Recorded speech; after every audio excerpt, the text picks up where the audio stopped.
Gold trusted gold buyers. మీరు తాకట్టు పెట్టిన బంగారాన్ని విడిపించి ఈ రోజు ఉన్న మార్కెట్ ధరకు కొనబడను.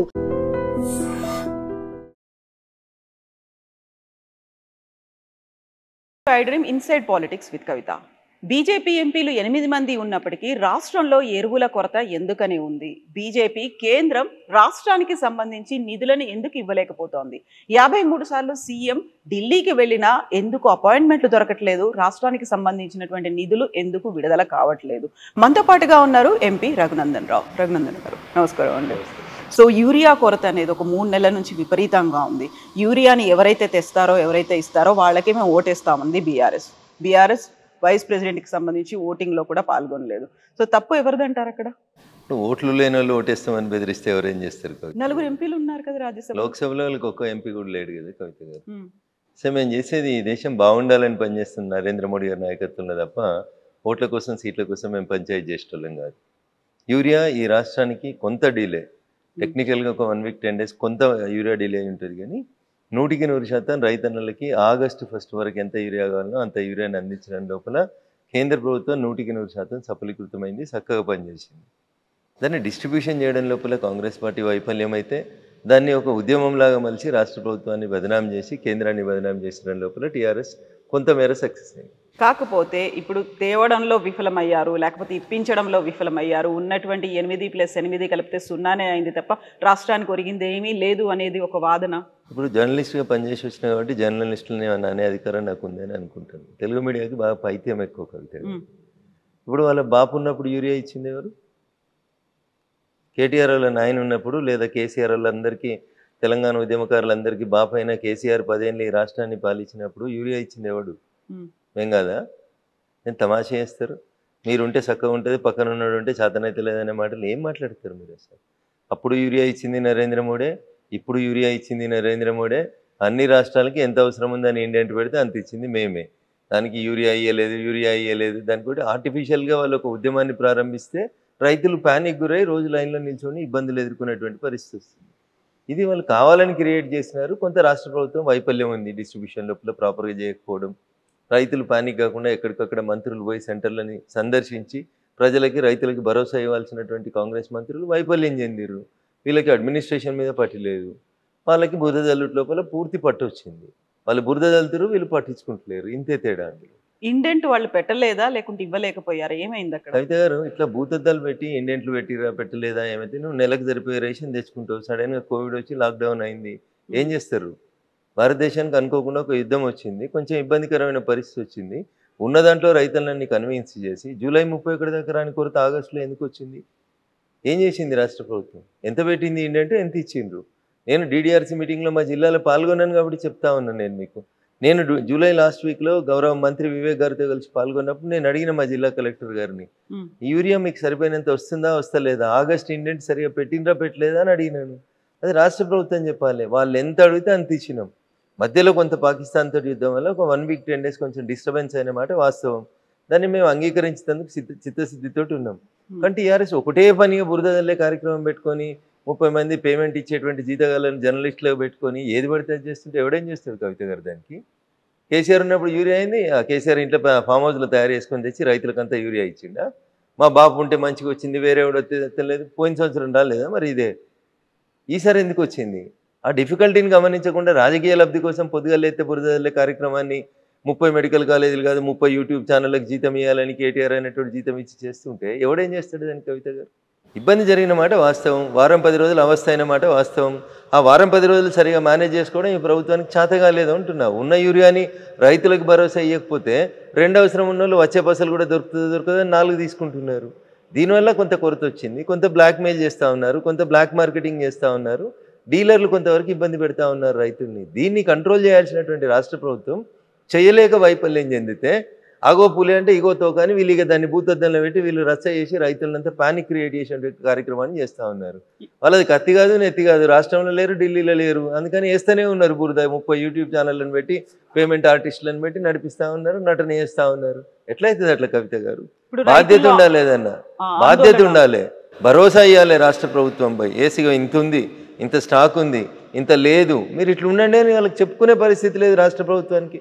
ఒక మంత్రి పోయి ఏ జిల్లాలో కలెక్టరేట్లో కూర్చొని సమీక్షించి చెప్పడు. కాంగ్రెస్ తోటి ఈ దరిద్రం ఉంటే టీఆర్ఎస్ తోటి ఆ భావ దారిద్ర్యం ఉంది. ఇద్దరు కలిసి మమ్మల్ని బదనాం చేసేయాలనే కార్యక్రమం తప్పితే ఏముంది అందులో చెప్పండి. సో వాళ్ళిద్దరు కలిసారని మీరు అంటున్నారు. మొన్న ఎన్నికల్లో ఓటేయకపోవడానికి కారణమే బీఆర్ఎస్ బీజేపీకి బీ టీంలా ఉంది కాబట్టి ఓటేయలేదని జయరాం రమేష్.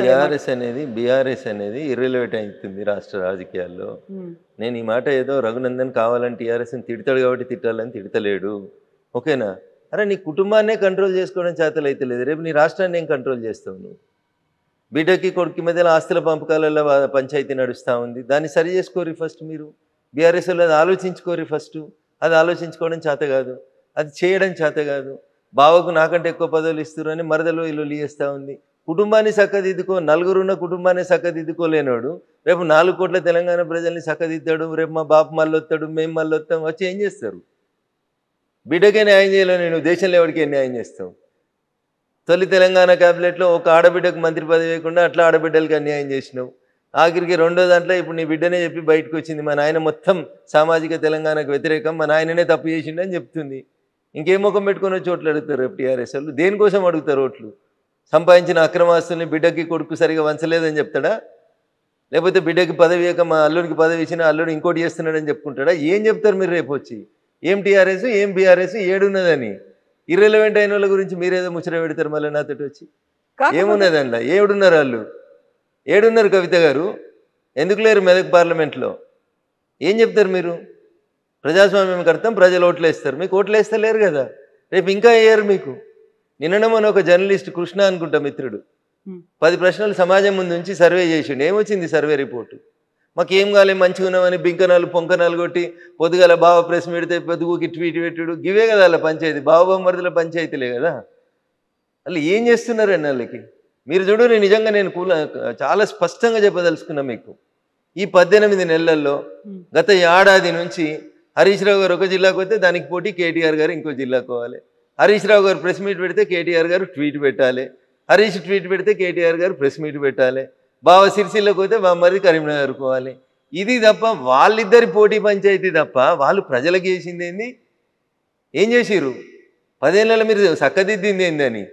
ఓ గ్రూప్ 1 పెడితే కోర్టుకు పోతుంది, గ్రూప్ 1 పోతుంది, గ్రూప్ 2 పోతుంది, గ్రూప్ 3 పోతుంది. అసలు ఎవరి కొంపల బంగారం వచ్చింది? మీ కొంపల తప్ప పక్కన కొంపల బంగారం రాలే. ఆఖరికి వచ్చిన ఆ బంగారాన్ని సరిగా వంచుతలేమనే కదా ఇలా బిడ్డి పంచాయతీ పెట్టిందంతా. దేని కొట్లాడుతున్నారు కవిత గారు వాళ్ళు? అన్నా చెల్లె దేని కొట్లాడుతున్నారు? బావమరదలు దేని కొట్లాడుతున్నారు? నేను మాట్లాడితే బీజేపీని నాకేదో కేసీఆర్ మీద కోపం ఉంది, కేసీఆర్ కుటుంబం మీద కోపం ఉందని కింద మళ్ళీ పేమెంట్ బ్యాచ్లో 200కి జీతం ఇచ్చి కామెంట్లు పెట్టిస్తుంటాడు కేటీఆర్ అనేటోడు. దుబాయ్లో సంస్థలు పెట్టుకొని సంపాదించుకున్న సొమ్ముతోటి. ఆడ కవిత అడిగిన దానికి సమాధానం చెప్పమను. మీ పతనం నాతోటే మొదలైంది, ఇంకా రేపు మొత్తం మిమ్మల్ని మొత్తం లేకుండా చేస్తాం ఇట్లే చేస్తే. మీరు ఈ పేమెంట్ బ్యాచ్లతోటి పైసలతోటి రాజకీయం చేయకూడదు దయచేసి. ప్రజలకు సేవ చేసి గెలువుండ్రి. నీ బిడ్డే నీ చెల్లె చెప్పింది కదా నాయనని మంచిగా చూసుకోమని, చూసుకో. పక్క రాష్ట్రం లేదు అయింది కదా జయలలిత గారికి, అట్లా కాకుండా చూసుకో, జాగ్రత్త పడు. రామన్నా అని ప్రాధాన్యపడుతూ చెప్పింది కదా, పైసల పంచాయతీ కాదు, ముందు నాయనని కాపాడుకోరు. నీకు నాయనని కాపాడుకోవడం రాదు, చెల్లెని కాపాడుకోవడం రాదు, మా మీద ఇరుసుకపడ్డమనేది యూట్యూబ్ ఛానల్ పెట్టి పేమెంట్ బ్యాచ్లు పెడితే ఏమవుతుంది కవిత గారు? ఇప్పుడు బీఆర్ఎస్ పార్టీలోంచి, అంటే అప్పుడు ఉన్నటువంటి టీఆర్ఎస్ పార్టీలోకి మీరు బయటికి రావడానికి కూడా ఒక కారణం అని చెప్పారు. అదే కారణంతోనే మీరు వచ్చిండ్రా? నేను ఏమంటున్నా, వాళ్ళ కుటుంబ పంచాయతీలో మమ్మల్ని ఎందుకు లాగుతారు? మీ పేరు చెప్పారు కదా అక్కడ. పోనీరు, చెప్పేటోళ్ళు చెప్పుకుంటేనే వాళ్ళకి ఎలా అవసరం వచ్చినప్పుడు ఇది చేసుకుంటారు. మనకెందుకు కవిత పంచాయతీ? వాళ్ళ సాగు వాళ్ళు చావనీరు. సో వచ్చినటువంటి రీజన్స్ అన్ని ఏంటనుకుంటున్నారు? ఇవన్నీ రీజన్స్ తోనే నేను నన్ను ఎందుకు బయటికి పంపిరేంది అనేది నేను బయటకు వచ్చినప్పుడు కుండబద్దలు కొట్టినట్టు చెప్పిన. ఓకేనా? తిట్టేకాడికి తిట్టినా, శాపనార్థాలు పెట్టేకాడికి పెట్టినాం, చేసేకాడికి చేసినాం. ఇది కాదు కొట్లాడాలి వ్యతిరేకంగా నిలబడాలనుకున్నాం. ఏ నోరైతే కేసీఆర్ గొప్పోడు, తెలంగాణ గొప్పదని చెప్పిందో, తెలంగాణ తెచ్చుకుంటేందుకు ఆయన ఉపయోగపడతాడని చెప్పిండో అదే నోరు చెప్పింది. వచ్చిన తెలంగాణ నేను దోసుకొని పెడుతున్నాడు, మళ్ళీ ఎవరికి వస్తే వ్యతిరేకంగా కొట్లాడినేమో వాళ్ళకే ఇస్తున్నాడు అని మళ్ళీ కొట్లాడింది ఇదే రఘునందన్ రావు నోరు. మంచిని మంచి అన్నం, చెడుని చెడు అంట. సార్ ఇప్పుడు బీఆర్ఎస్ బీజేపీకి బీ టీం కాదా? ఈ ప్రశ్న అడిగేటువంటి రిపోర్టర్లకి మీ క్వాలిఫికేషన్ ఏందని అడగాల్సి వస్తుంది. ఒక రాజకీయ పార్టీ ఇంకొక రాజకీయ పార్టీకి బీ టీం ఎందుకు అవుతుంది? ఎందుకు అవుతుంది అంటున్నా. కేసీఆర్ అనేటోడు ఇఫ్తార్ విందులు ఇస్తాడు, మేము ఇఫ్తార్ విందులలో పాల్గొంటామా? పార్టిసిపేట్ చేస్తున్నారు కదా. వాళ్ళు ముస్లిమ్స్కి రిజర్వేషన్స్ కావాలని కొట్లాడతారు కేసీఆర్ వాళ్ళు. కాంగ్రెస్ కొట్లాడుతుంది. కాంగ్రెస్ బీఆర్ఎస్ ఒకటవుతుందా? బీజేపీ బీఆర్ఎస్ ఒకటవుతుందా? ఎట్లా అడుగుతారు మీరు ఆ ప్రశ్నలో అంటున్నా? ఏ సిద్ధాంతంలో పోలికుంది? మాకు దేశం ఫస్ట్, మా నాయకుడు 24 గంటలలో 18 గంటలు పనిచేస్తాడు, వాళ్ళ కుటుంబం ఫస్ట్. అవునా? వాళ్ళకి 24 గంటలు ఫామ్ హౌసే ఫస్ట్, వాళ్ళకి ఆస్తులు దోసుకోవడం ఫస్ట్, మాకు ఈ దేశం కోసం చచ్చిపోవడం ఫస్ట్. ఇక వాళ్ళకి మాకు బీఫ్ టీంలు ఎట్లయితే ఏం పొంతన ఉంటుంది? ఏం పోలికుందని అడుగుతారు. బీఆర్ఎస్కి ఏం సిద్ధాంతం ఉంది? ఏం సిద్ధాంతం ఉంది బీఆర్ఎస్? తెలంగాణ తొలి ముఖ్యమంత్రి దళితుడే, చెప్పిన మాట మర్చిపోవాలి. తెలంగాణ ఫస్ట్ క్యాబినెట్లో మహిళలు ఉండరు, ఆకాశంలో సగం ఆడబిడ్డలు ఎట్లు ఇయ్యరు అంటాడు అవసరం వచ్చినప్పుడు. మళ్ళీ ఆయన ఇలా ఆడబిడ్డలు కనబడరు. రెండో క్యాబినెట్లో బీసీలు ఉంచారు. తెలంగాణ జనాభాలో 185% బీసీలు, ఎస్సీలు, ఎస్టీలు. ఇది జూన్ 2014లో కేసీఆర్ గారు నిండు శాసనసభలో చెప్పిన మాట. ఏడిచ్చిండు మంత్రి పదవులు, ఏడిచ్చిండు మంత్రి పదవులు. 3 బీసీలకితో ఒక బీసీని అర్ధరాత్రి తీసి పారేసిండు. అవునా? ఏమున్నది మరి వాళ్ళకి సామాజిక న్యాయం అంటే? ఏమేదో చెప్తుంది సామాజిక న్యాయం అని మా చెల్లె కవిత. పూలే బొమ్మ పెట్టాలి అసెంబ్లీలో. అరే మీ నాయన ముఖ్యమంత్రి ఉన్న 10 ఏళ్ళు ఏడున్నావు నువ్వు? ఏడున్నావు అంటున్నా. అప్పుడు ఎందుకు పెట్టలే పూలే విగ్రహం? అప్పుడు ఎంపీ నువ్వు, ఎమ్మెల్సీ ఎందుకు పెట్టలే? నాయన నేను పూలే విగ్రహం పెడతాను ఎందుకు పెట్టలే అసెంబ్లీలో? ఇలా దానికి సంతకాల సేకరణ అని ఓ రోజు కోదండరామ్ గారింటికి, ఓ రోజు లేని గద్దర్ గారింటికి, ఓ రోజు ఇంకోళ్ళ ఇంటికో ఏదో సంతకాలు చేస్తుంది. ఈ మీద ఉద్ధరిస్తున్న సమాజాన్ని అని తిరుగుతుంది. ఏం ఉద్ధరిస్తుంది? నవ్వుతురు జనాలు. 10 ఏళ్ళు పెట్టడం చేతకాలగాని ఈమె ఇలా పూలే పేరు చెప్పుకొని తిరుగుతుంది. సామాజిక తెలంగాణ అంట. మీ నాయన చేసిందే నువ్వు చేస్తూ ఉన్నావు. ఎట్లా వస్తుంది మీతోటి సామాజిక తెలంగాణ? మాతోటి వస్తుంది కవిత గారు. మేము 170 మందికి ఇచ్చినాం కేంద్ర క్యాబినెట్ లోపల. వాళ్ళు ఇయ్యలే, టీఆర్ఎస్ వాళ్ళు ఇప్పుడున్న కాంగ్రెస్ వాళ్ళు ఇయ్యలే. మీరేమో టీఆర్ఎస్ మా బీ టీం అంటాడు, బీఆర్ఎస్ వాడేమో కాంగ్రెస్ బీజేపీ ఒకటి అంటాడు. ఎందుకు ఒకటైతాం అంటున్నా? మాకు ఎవరితోటి ఏం అవసరం ఉందని ఒకటైతాం? మాకు ఏం అవసరం వాళ్ళతోటి? మా సిద్ధాంతానికి వాళ్ళ సిద్ధాంతానికి పొత్తు ఎక్కడుంది, పొంతన ఎక్కడుంది, సారూప్యత ఎక్కడుంది? 30 ఏళ్ళు దేశాలకి అధ్యక్షులుగా వాళ్ళే ఉంటారు. ఒక పార్టీ ఉంటే ఆ పార్టీకి మొత్తం వాళ్ళే, జీవితకాలం వాళ్ళే అధ్యక్షులు, జీవితకాలం వాళ్ళే ప్రైమ్ మినిస్టర్లు ఉండాలి, వాళ్ళ కుటుంబాలే ప్రైమ్ మినిస్టర్లు ఉండాలి. వాళ్ళతో మాకు పోలికి ఎక్కడిది? టీఆర్ఎస్ వాళ్ళు అంటారు కాంగ్రెస్ బీజేపీ ఒకటి అంటారు. ఎట్లా ఒకటి అవుతుంది? ప్రతి 3 ఏళ్ళకి ఎవరున్నా సరే మేము అధ్యక్షుడిని మార్చేస్తాం, ఎంత పెద్దోళ్ళనైనా కానీ. మ్యాక్సిమం అంటే 2వ అవకాశం ఇస్తుంది మా పార్టీ. ఎట్లయితుంది కవిత గారు? ఎట్లా బీటీం అవుతుంది బీఆర్ఎస్? ఏ లెక్కన బీటీం అవుతుంది చెప్పు? ఏ సిద్ధాంతం ప్రకారం బీటీం అవుతుంది? కాంగ్రెస్ వాళ్ళది నోరా మోరా వాళ్ళు ఆలోచించుకోవాలి. రాహుల్ గాంధీ అంటాడు ఓటు చోరీ అయింది అంటాడు, ఎంపీల ఓట్లు చోరీ అయినాయంట. ఏం మాట్లాడతారు కవిత గారు? ఈయన ఇట్లా మాట్లాడతాడు కేటీఆర్, ఆయన అట్లా మాట్లాడతాడు. ఏం మనుషులు వీళ్ళు అసలు? ఓటు చోరీ అవుతుంది అంటే ఏంది? నువ్వు ఎవరిని అవమానిస్తున్నావు? ఎంపీలను అవమానిస్తున్నావా? నీ పార్టీ ఎంపీలను అవమానిస్తున్నావా? నీ పార్టీ ఎంపీలు ఎట్లా నువ్వు చెప్తున్నారు? వాళ్ళు ఆత్మప్రబోధానుసారం వేస్తే వేసి ఉంటారు. ఆడ విప్ లేదు కాబట్టి వేసి ఉంటారు. దానికి ఎవడు ఏం చేస్తాడు? ఇండి కూటమి ఎంపీలు వేస్తే వేసి ఉంటారు. నీకేంది ఉంటారు? నీకు నియంత్రణ లేదు. నీకు పార్టీ మీద నియంత్రణ లేదు, మీ ఎంపీల మీద నియంత్రణ లేదు, ఎంపీలకు నీ పార్టీ అధికారంలోకి వస్తుందనే విశ్వాసం లేదు. సో ఎవరుంటారు నీతో పాటు? ఎందుకుంటారు? పడవ మునిగిపోతుందని తెలిస్తే ఈత వచ్చిన వాళ్ళంతా పడవలకి వెళ్ళి దుంకి వెళ్ళిపోతుంటారు కవిత గారు. మునిగేదాకా ఎందుకుంటారు పడవలో? ఎప్పుడు అవకాశం వచ్చినప్పుడు అప్పుడు అటు దుంకి వెళ్ళిపోతూనే ఉంటాడు కదా. మునిగిపోయే పడవలు ఏ రాజకీయ నాయకుడు ట్రావెల్ చేస్తాడు? సో ఇప్పుడు మీరు ఈ మాటలన్నింటిలోనూ ఓట్ చోరీతో పాటుగా అన్నది సిబిఐ, ఈడీలు, ఐటీ ఈ అన్నిటినీ త్రిశూల వ్యూహాన్ని అమలుపరుస్తున్నారని అదే రోజు కదా రేవంత్ రెడ్డి కూడా కాళేశ్వరం ప్రాజెక్ట్ మీద సిబిఐకి ఇస్తోంది అని. మీరు ఈ ప్రశ్న రాహుల్ గాంధీనో రేవంత్ రెడ్డినో అడగాలి.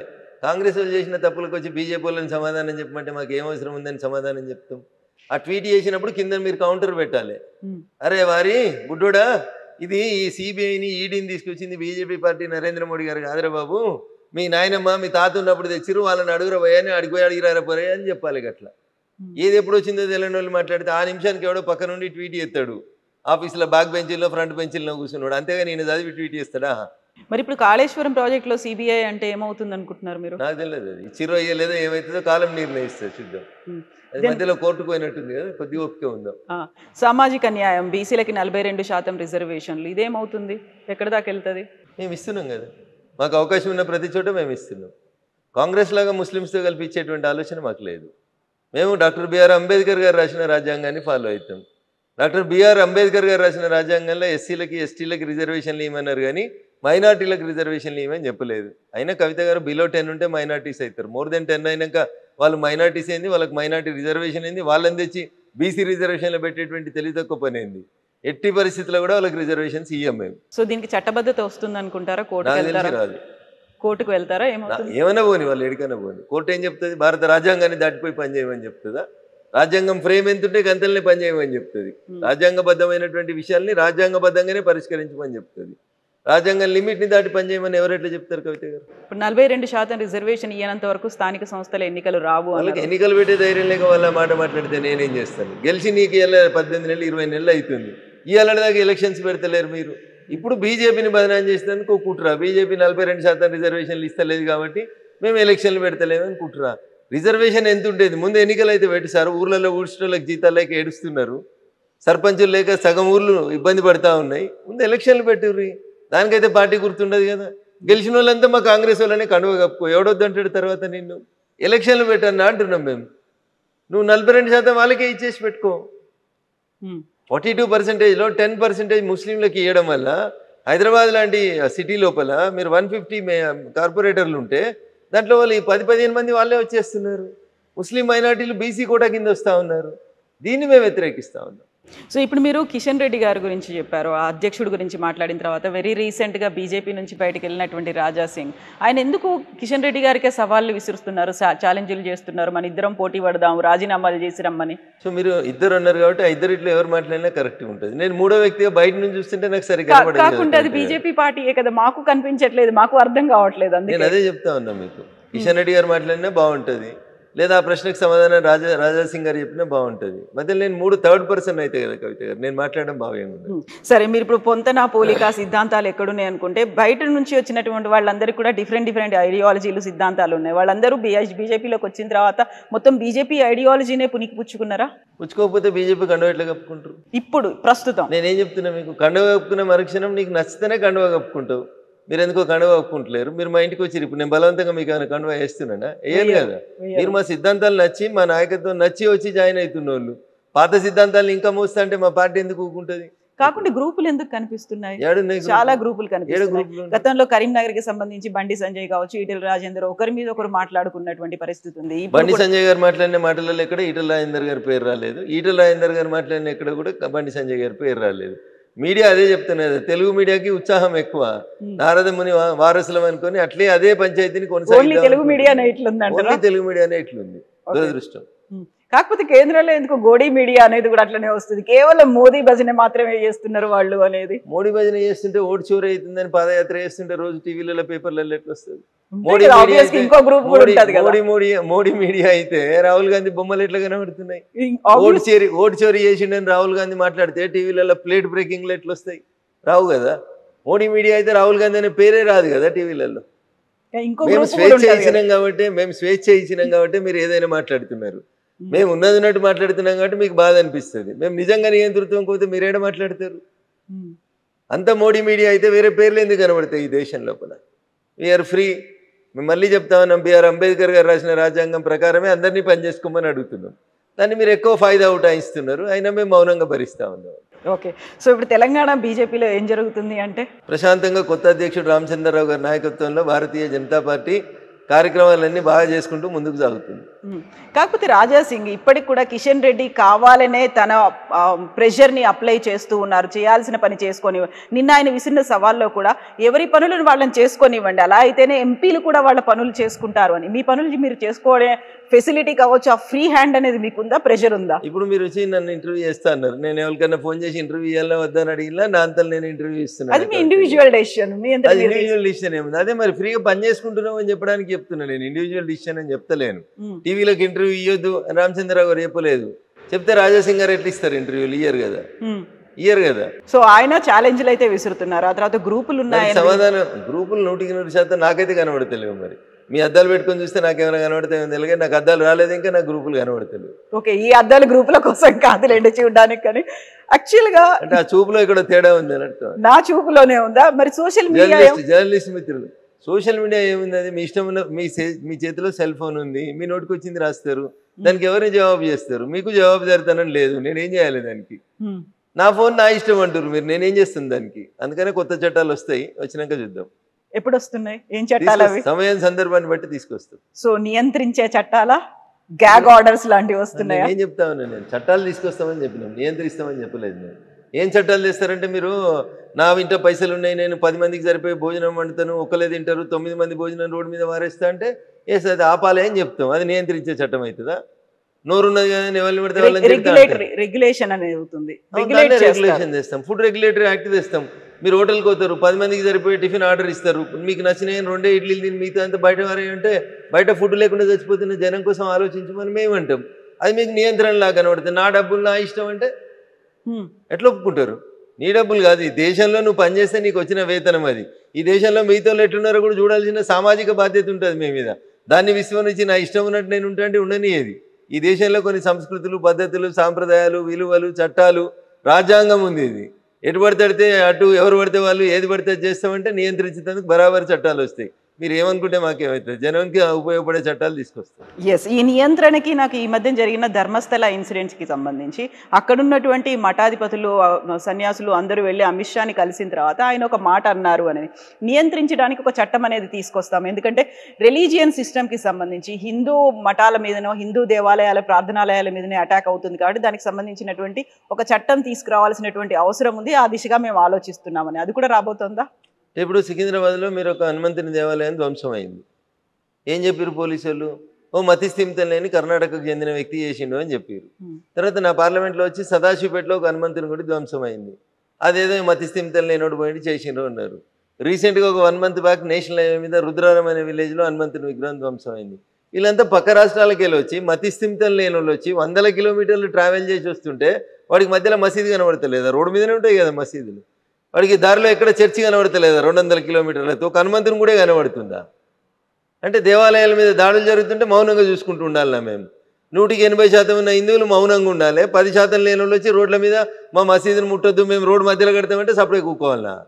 సుప్రీంకోర్టు చెప్పింది కదా, ఏ ప్రార్థనా మందిరం ఉన్నా తీసేయమన్నది. తీసేస్తాం, తప్పకుండా తీసేస్తాం, నిలబడి తీసేస్తాం, నిల్చోబెట్టి తీసేస్తాం సందర్భం వచ్చినప్పుడు. నువ్వు దాన్ని నియంత్రిస్తున్నట్టేవా తల్లి, ఇంకేమంటావో నీ ఇష్టం. చట్టం ముందు అందరూ సమానం అనేది మేము చెప్పదలుచుకున్నాం, చెప్తాం, అదే మాట చెప్తాం.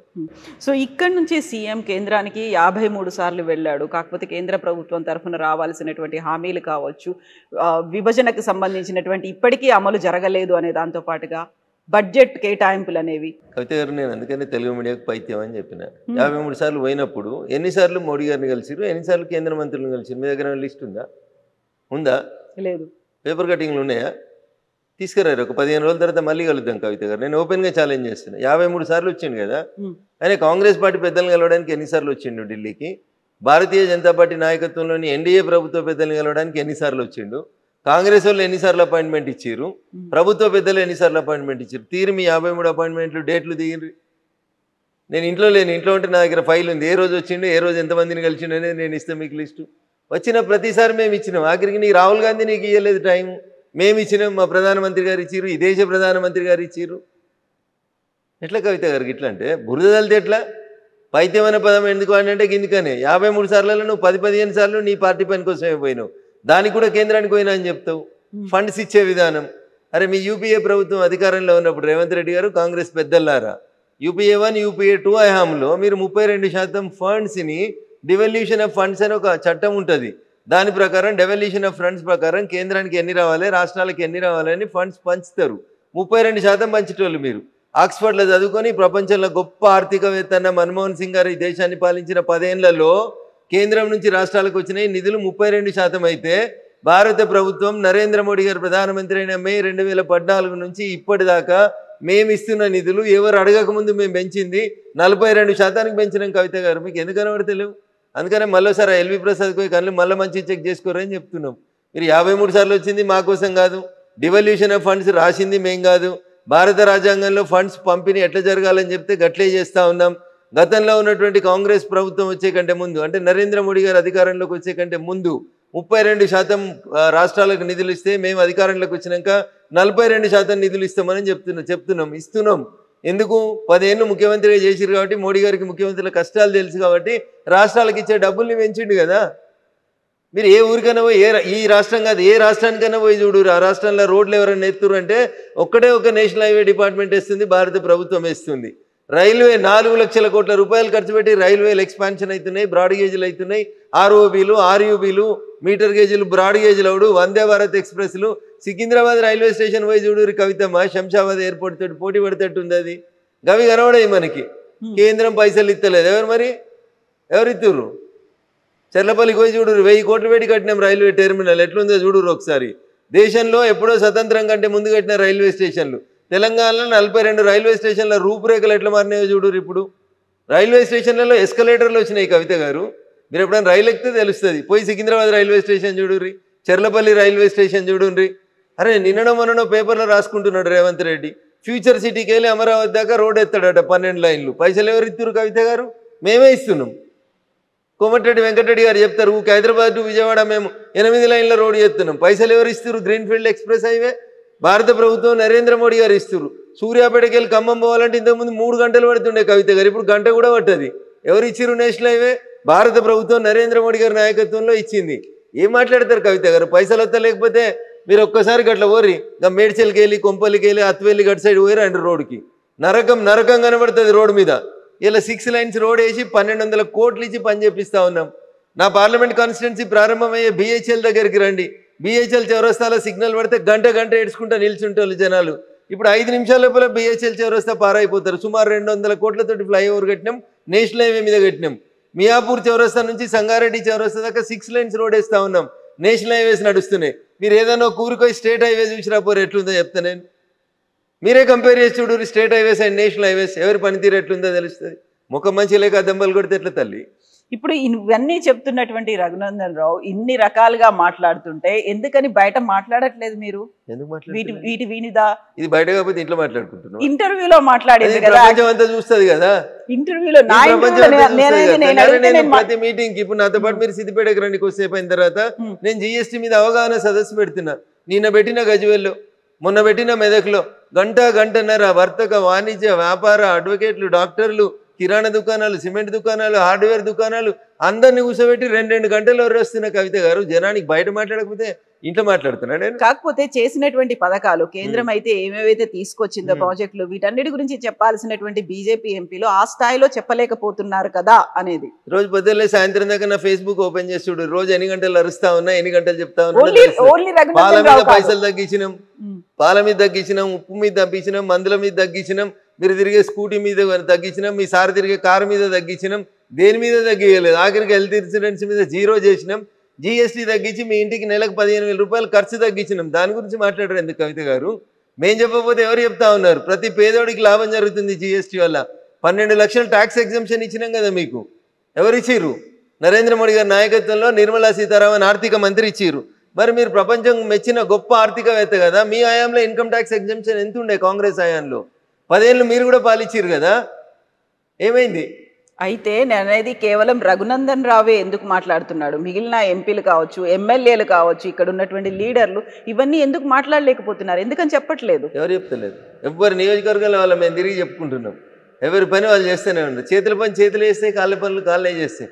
అందరూ మాట్లాడారు కవిత గారు. కొందరు మాట్లాడతారు, కొందరు పని చేస్తారు, కొందరు ఇంకొక పని చేస్తారు. దేవుడు ఎవరికి ఏది ఇస్తే ఆ శక్తి ప్రకారం పని చేసుకుంటూ పోతారు కదా కవిత గారు. ఎస్. సో అందరూ పని చేయలేరు, కొంతమంది మాట్లాడతారు, కొంతమంది పని చేస్తారు.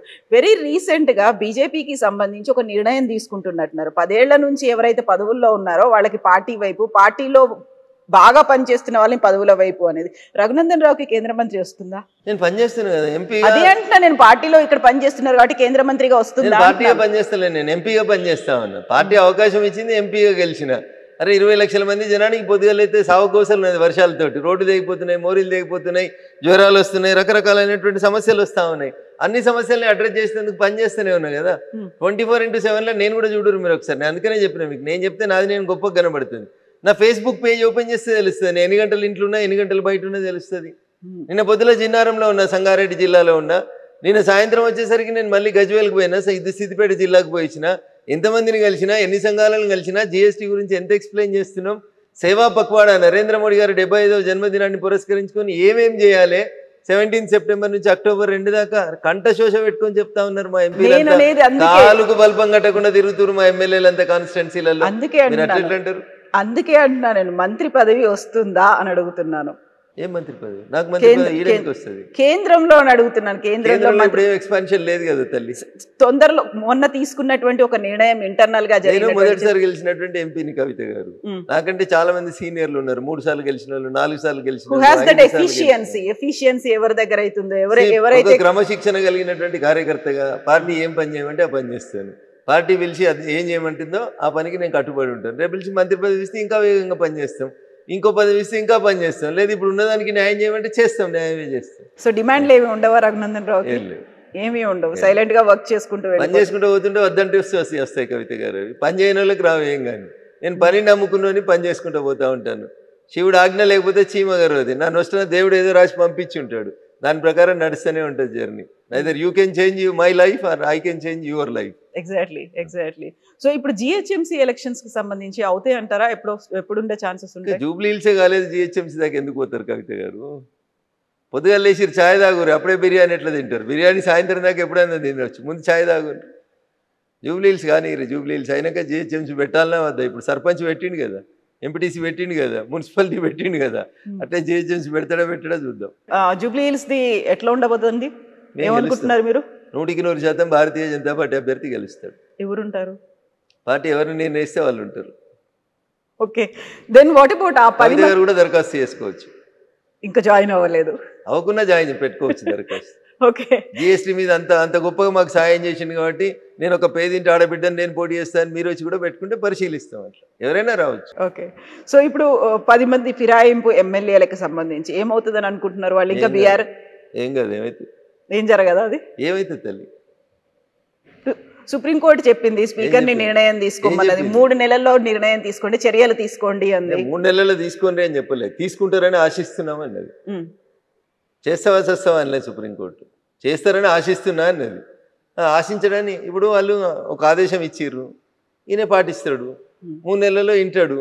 ఒక్క ఎమ్మెల్యే కూడా పార్టీ మారలేదనే రాసిచ్చిర్రు, దాని మీద నిర్ణయం ఇస్తాడు, అయిపోయి ఇంకే అంతే.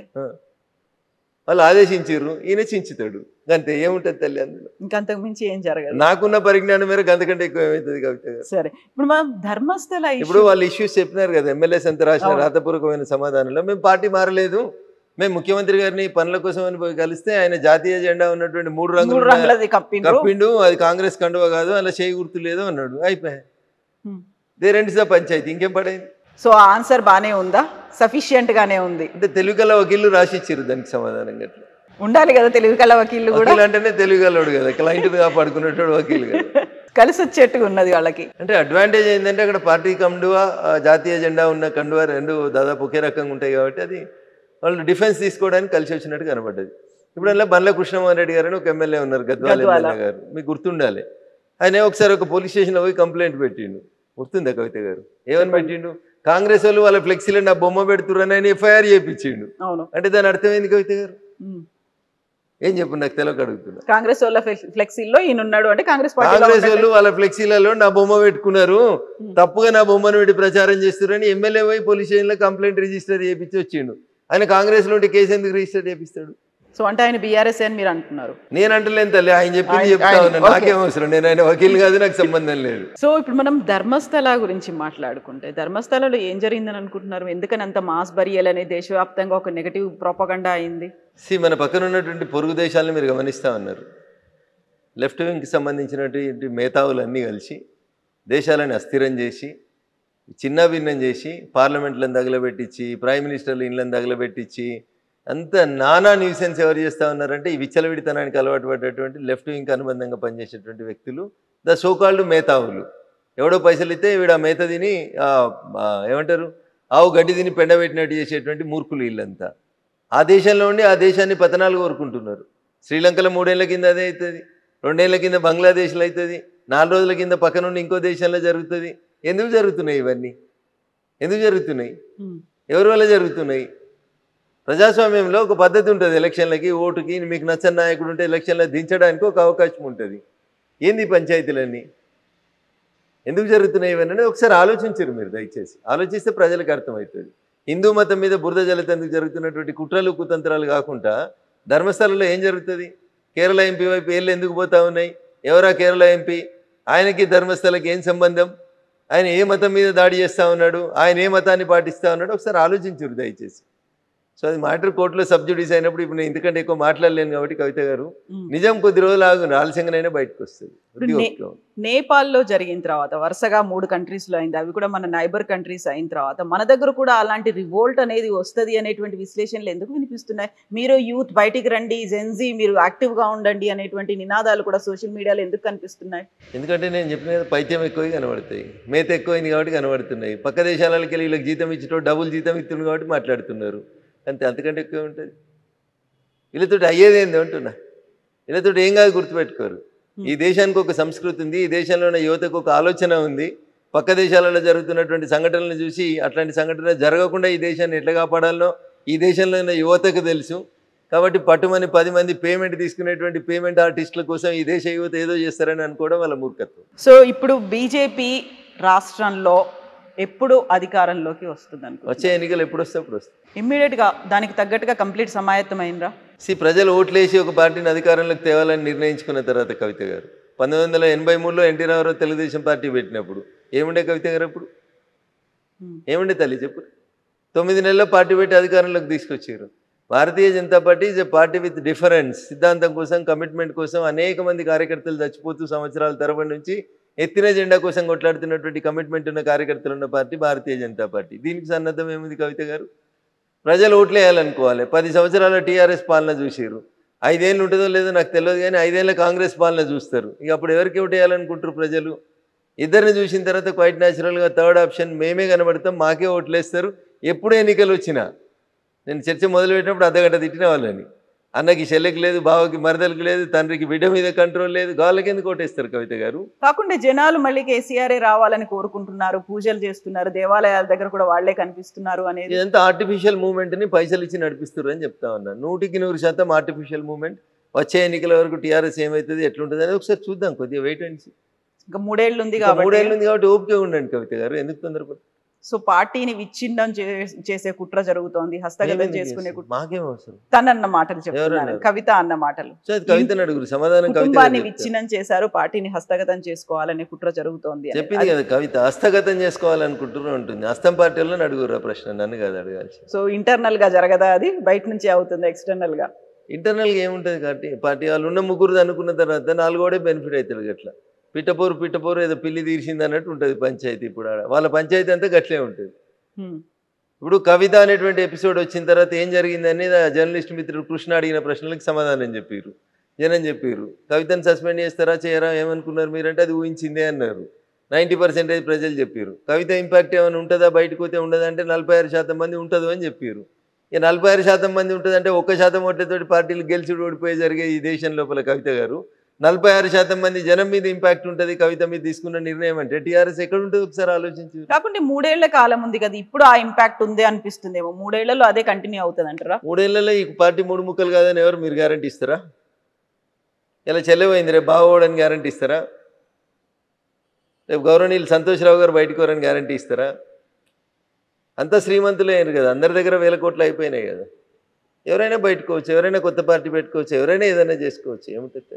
సో ఇప్పుడు మళ్ళీ బీజేపీ వచ్చే పరిస్థితులు ఉన్నాయంటారా? మీరు చెప్పినట్టుగా అప్పుడు ఎన్టీఆర్ పార్టీ స్థాపించినప్పుడు 9 నెలల్లోనే అధికారంలోకి అంటే అలాంటి పరిస్థితి ఇప్పుడు ఉందా? అంతకంటే ఎక్కువ ఘోరమైన పరిస్థితి ఉంది. ప్రజలు కాంగ్రెస్ని అంతకంటే ఎక్కువ ద్వేషిస్తారు, టీఆర్ఎస్ పట్ల అంతకంటే ఎక్కువ కోపంగా ఉన్నారు ప్రజలు. భారతీయ జనతా పార్టీ ఒకటి ఆల్టర్నేట్ కనబడుతుంది, ఎన్నికలు ఎప్పుడు వస్తాయని ఎదురు చూస్తారు. యూనిటీ ఉందా బీజేపీలో? మరి దానికోసం సమిష్టిగా పోరాడడానికి కృషి చేయడానికి ఉంది, కలిసికట్టుగా ఉంది. 100% ఉంది తల్లి. అందరం కలిసే ఉన్నాం, కలిసి కట్టుకునే ఉన్నాం, కలిసి కొట్లాడతాం, కలిసి అధికారంలోకి. కాకపోతే ఎవరికి వాళ్ళు ఇండివిజువల్ గా మాట్లాడుతున్నారు, ఎవరికి వాళ్ళు సెపరేట్ గా. కవిత మా ఇంటికి వచ్చి ఇంటర్వ్యూ చేస్తే రఘునందన్ రావు సమాధానం చెప్తారు కానీ రాజేందర్ గారు బండి సంజయ్ గారు ఎట్లా చెప్తారు తల్లి? దీన్ని కూడా ఇండివిజువల్ గా మాట్లాడుతారు. మీరు రేపు బండి సంజయ్ గారు ఇంటర్వ్యూ చేయరు, ఆయన కూడా మాట్లాడతారు. అరవింద్ గారు ఇంటర్వ్యూలు చేయడం వేరు, పబ్లిక్ గా మీడియా ముందు మాట్లాడడం వేరు ఉంటది. కార్యకర్తల సమావేశాల్లో మీడియా ముందు రోజు ఏం మాట్లాడతారు? కార్యకర్తల సమావేశం అంతటి జరుగుతున్నాయి, దేశంలో అందరు ఎంపీలు పనిచేస్తారు. ఒక్కసారి నా 3 రోజులు వెనక పోయి చూడరాదు, 3 రోజుల నుంచి నేనేం పని చేసినా కనబడుతుంది కదా తల్లి. ఎందుకంటే ఊరికి అనుమానం పెట్టుకొని ఇబ్బంది పడతావు మనసులో. చూడరు అట్లే ప్రతి ఎంపీకి ఒక ఫేస్బుక్ పేజ్ ఉంది, చూడరు ఒకసారి ఎవరెవరు ఎక్కడ పనిచేస్తారు, ఏం మాట్లాడుతారో తెలుస్తుంది కదా. అందరం పనిచేస్తున్నాం, నియోజకవర్గాల్లో పనిచేస్తున్నాం, రాష్ట్ర నాయకత్వం బలంగా ఉంది, కేంద్ర నాయకత్వం బలంగా ఉంది, పార్టీ అధికారంలోకి వస్తుంది. So you are very confident. ఎన్ని లెక్కల్లో చెప్పమంటే ఎట్లా చెప్తారు? ఎన్ని వస్తాయి అని అంటారు మీరు?